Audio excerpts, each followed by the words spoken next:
जदी हमरा के छोड़ के गइलू तो बुझली ह यार माई के हम छोड़ब, हम संतोष पागल नहीं ना बुझे जाता तू चिराई उड़न बाज हो तो बुझली हम जानत हो कि हम ग्रेड ए पढ़ले ही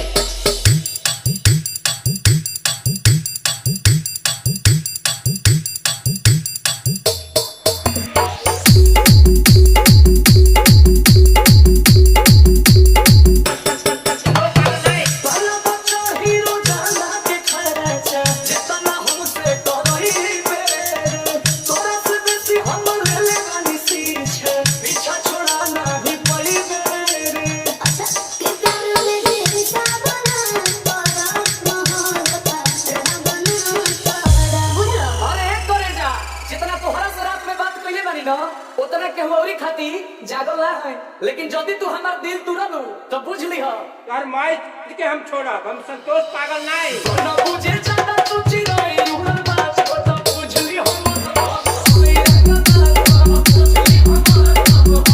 मारो ना एक फट एक भाषा ना बोलबा कोनो किसे